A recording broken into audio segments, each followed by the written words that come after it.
Welcome to the Horror Movie Showdown, episode 45.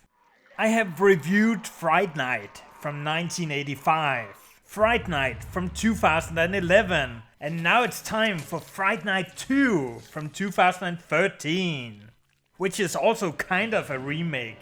Let's find out how badly this movie will bomb.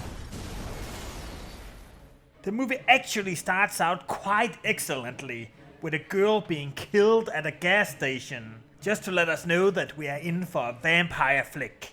We quickly jump to yet another Charlie Brewster, who kind of looks like the emo Peter Parker in Spider-Man 3. This time he's on a school trip to Romania, the land of the vampires. This time he is also joined by Evil, who has been upgraded yet again. Midnight tours of all the castles, rumored to be the lairs of the original vampires. The neighboring vampire has also been upgraded to a foxy lesbian art professor. I think there is something fun about watching the same movie made at different time periods, and to see how the movie characters and the styles have changed. At the university, Charlie and the other students are in for a pretty insane lecture. I wish I had lectures like that when I was studying at the university. Maybe I should have studied European art instead. Over the next week that you're here, I want to give you an overview of the history of European art. A history that is riddled with blood and madness. So I actually write the manuscripts to the horror movie showdowns while watching the movies. And 15 minutes into this one, I feel I'm about to have my expectations blown away. Believe it or not, the most famous vampire of all, Bram Stoker's Dracula, was actually a woman. What? Yes. Dracula was really a woman? Now back to some lecturing with the sexy professor who enjoys sniffing people and who apparently has the ability to hypnotize an entire classroom. Or not.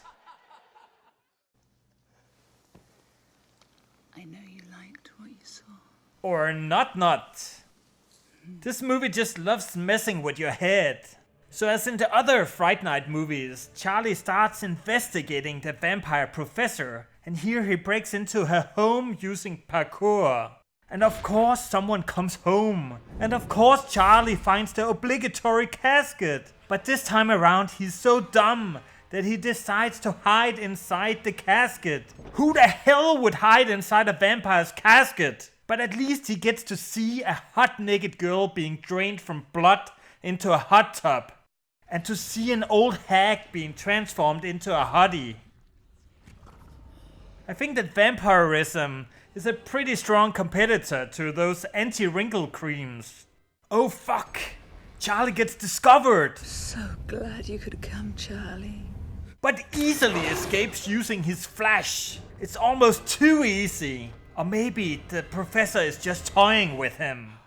Again, Charlie seeks the help of Evil, who's actually quite knowledgeable and knows of this very cool comic with all of the information we need about the professor. And furthermore, they seek the help of Peter Vincent, who this time around is a drunk who hangs out at strip clubs and doesn't believe in monsters. Monsters aren't real. What? They don't exist. Trust me, I know.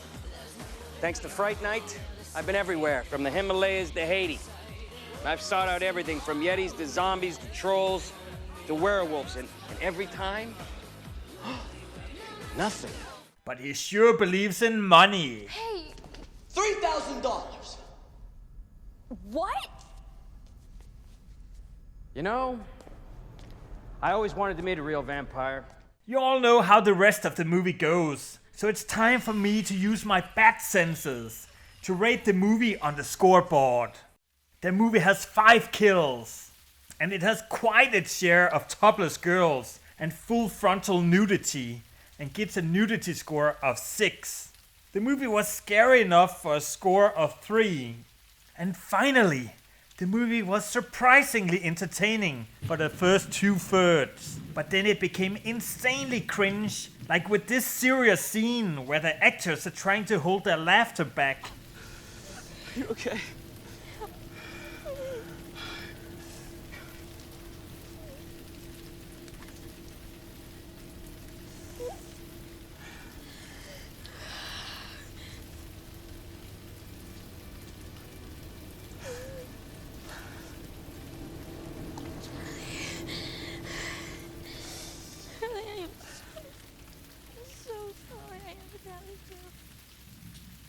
And the last third really burst all my hopes for the movie and dragged it way down to an overall score of 4.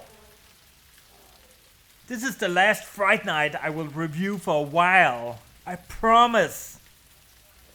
This is all for this video, thank you for watching, and I will catch you later.